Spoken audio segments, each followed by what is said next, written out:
Hello friends, welcome back to my channel. आज हम लोग अध्याय 11 देखेंगे जिसका नाम है टेसू राजा बीच बाजार। ठीक है, यहाँ आप देख सकते हैं कि कोई कलाकृति की गई है। अब ये वर्ली शैली से है या फिर कोई और शैली की है, आप लोगों में बताइएगा। ठीक है, इसके पहले मैं शैली के बारे में बताई थी। शैली यानी कि जैसे मधुबनी पेंटिंग होती है वैसे ही वर्ली शैली होती है, वैसे ही 2-4 और शैलियाँ होती हैं। किसी को पता हो तो नाम बता सकते हैं। चलिए हम लोग तब तक आगे देखते हैं टेसू राजा बीच बाजार में क्या कर रहे हैं। चलिए, टेसू राजा बीच बाजार खड़े हुए ले रहे अनार। इस अनार में कितने दाने, जितने हो कम्बल में खाने। कितने हैं कम्बल में खाने, भेड़ भला क्यों लगी सताने। एक झुंड में भेड़ें कितनी, एक पेड़ पर पत्ती जितनी। एक पेड़ पर कितने पत्ते, जितने गोपी के घर लत्ते। गोपी के घर लत्ते कितने, कलकत्ते में कुत्ते जितने। 20,23,000 दाने वाला एक अनार। टेसू राजा कहे पुकार, लाओ मुझको दे दो चार। ठीक है, तो क्या कर रहे थे यहाँ पे, टेसू राजा बीच बाजार में जो थे अनार खरीद रहे थे और पूछ रहे थे कि उसमें कितने दाने हैं। ठीक है, हो गया। अब है कौन चीज़ें हम गिन सकते हैं, कौन चीज़ें नहीं गिन सकते हैं, कौन काउंटेबल है कौन अनकाउंटेबल है, उसके बारे में यहाँ बच्चों को सिखाया गया है। कुछ चीज़ें ऐसी होती है जिन्हें गिना जा सकता है और कुछ चीज़ें को नहीं। जिन चीज़ों को गिन सकते हैं उसको उसके आगे हाँ लिखना है, और जिसको नहीं गिन सकते उसमें नहीं लिखना है। कंबल के खाने नहीं गिन सकते हैं, सिर के बाल नहीं गिन सकते हैं, घर के लोग गिन सकते हैं, चींटी के पैर गिन सकते हैं, कमीज के बटन गिन सकते हैं, पेड़ के पत्ते नहीं गिन सकते हैं, आसमान के तारे नहीं गिन सकते हैं, कॉपी के पन्ने गिन सकते हैं, अपने कपड़े गिन सकते हैं, स्कूल के बच्चे वो भी गिन सकते हैं। नीचे दी गई कविता को ध्यान से पढ़ें। एक पेड़ पर कितने पत्ते, जितने गोपी के घर लत्ते। गोपी के घर लत्ते कितने, कलकत्ते में कुत्ते जितने। मतलब कि टोटल मतलब मिला के देखा जाए तो ना हम पत्ता को गिन सकते हैं ना घर में लत्ते को गिन सकते हैं। गोपी के घर लत्ते कितने, तो कलकत्ते में कुत्ते। अब कुत्ते को कौन जाए कलकत्ते में काउंट करने की कितने हैं। अब तुम कविता को आगे बढ़ाकर लिखने की कोशिश करो। ठीक है, तो आप लोग देख लीजिए, आगे देखते हैं तुम्हारा अंदाज़ा। 20,23,000 दाने वाला एक अनार, यानी कि एक जो अनार है उसमें 20,23,000 जो है सो दाना है। मतलब सोचिए कितना बड़ा वो अनार है। टेसू राजा जो जिस अनार को खरीद रहे हैं और वो भी 2-4 खरीदेंगे वो। चलिए आगे देखते हैं क्या है। क्या सचमुच अनार में इतने दाने होते हैं, अंदाजे से बताओ। मुझे तो नहीं लगता कि लाख में होते होंगे। एक अनार में कितने दाने होते होंगे, एक मटर में कितने। अनार में आप लोग गेस कीजिए। मैं तो नहीं कर सकती गेस, क्योंकि मैं कभी काउंट नहीं की हूँ, मैं तो खाती हूँ सिर्फ। एक मटर में कितने दाने, आप लोग बताइए। मुझे तो लगता है कि किसी में 2 भी होते हैं, किसी में 5 भी होते हैं, किसी में 6 होते हैं। आप लोग बताइए। एक भुट्टे में कितने दाने होते होंगे, एक मूंगफली में कितने दाने होते होंगे, ये भी आप लोग बता सकते हैं। चलिए आगे। मौका मिलने पर ज़रूर जांच करना कि तुम्हारा अंदाज़ा कितना सही था। ठीक है, अब आज से लॉकडाउन में लोग ये काउंट करते थे तो शायद बहुत सारे लोगों को पता है, और हमें तो नहीं पता, क्योंकि लॉकडाउन में भी मैं काउंट नहीं की थी। आप लोग अभी काउंट करना चाहे तो कीजिएगा अच्छा लगेगा। हाट बाज़ार। टेसू राजा बाज़ार अनार लेने गए थे। तुम बाज़ार क्या क्या लेने जाते हो, बाज़ार कैसे जाती हो, उस बाज़ार का क्या नाम है, अपने घर के पास के कुछ और बाज़ारों के नाम पता करो। ठीक है, हम जल्दी जल्दी क्वेश्चन पढ़ देते हैं क्या है। बाज़ार अलग अलग तरह के होते हैं, जैसे मंडी, हाट, सोम बाज़ार, मॉल, पैठ, किनारी बाज़ार आदि।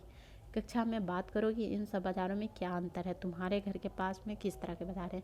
तो मेरे घर के पास जो है सो वो हाट भी लगती है, मंडी भी है, सोम बाज़ार पता नहीं, मॉल भी है, पैठ नहीं पता, किनारी बाज़ार भी मुझे नहीं पता, बाकी नहीं पता। फेर बदल। जितने जितने हो कम्बल में खाने, इस खाने को किस तरह भी लिख सकते हैं। तो आप लोग बताइए कैसे लिखेंगे। कम्बल में जितने खाने हों, इसी तरह नीचे लिखे वाक्य को बदल कर लिखो। जैसे कितने हैं कम्बल में खाने, तो कम्बल में जितने खाने हों। एक झुंड में भेड़ें कितनी, तो एक झुंड में भेड़ें कितनी, तो भेड़ एक झुंड में कितनी है। टेसू राजा कहे पुकार लाओ मुझको दे दो चार, तो टेसू राजा कह रहे हैं कि मुझे 2-4 अनार दे दो।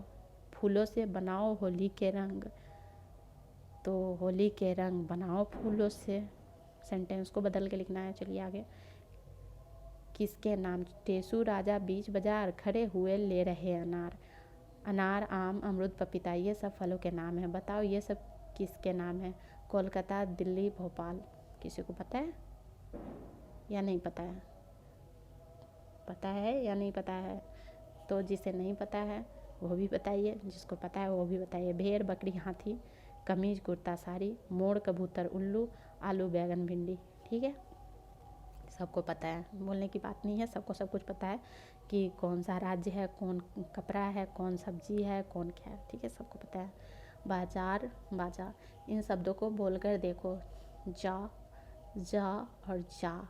ये जा है पहला वाला जा, और दूसरा वाला है जा।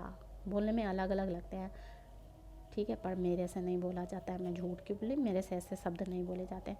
उन्हें बोलने में जो भी फ़र्क है बिंदु का, वो आप देख सकते हैं। ठीक है, आप लोग देखिए, जैसे जारा ज़मीन, ज़मीन, जारा ज़मीन। ऐसे मुझे नहीं पता कौन सा सही है कौन नहीं, क्योंकि मैं बचपन में ये सब सीखी नहीं हूँ। मैं भी ये फर्स्ट टाइम इस पर ही देखी हूँ, इसलिए मुझे ठीक से बोलना नहीं आता उस तरह से। गाजर और ज़िद, ज़िद, जिद नहीं ज़िद।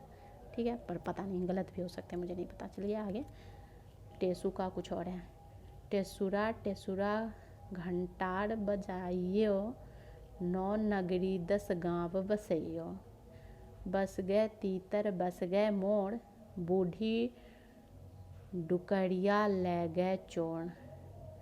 चोरन के घर खेती भई, खाए डुकरिया मोटी भई।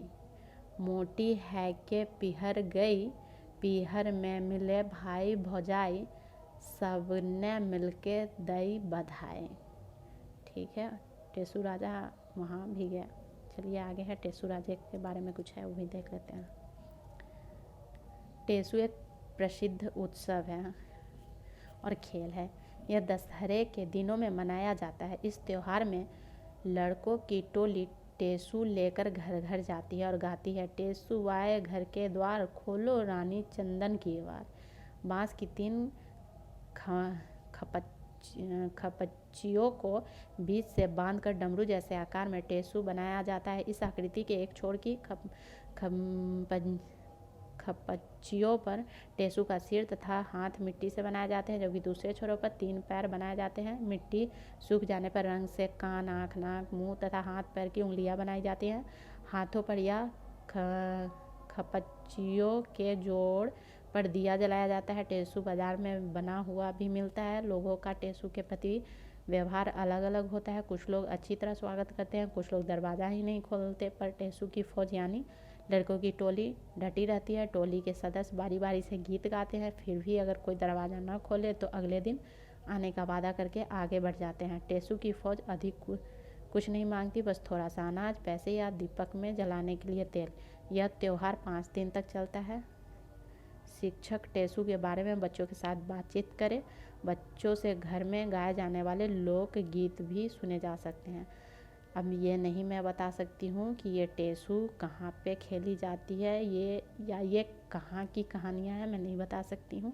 हाँ, इसको मैं गूगल करके चेक ज़रूर कर सकती हूँ, लेकिन मैं नहीं बता सकती हूँ। लेकिन ये लगता है कहीं की परंपरा है। ठीक है, तो चलिए तब तक के लिए धन्यवाद। फिर नेक्स्ट लेके आते हैं चैप्टर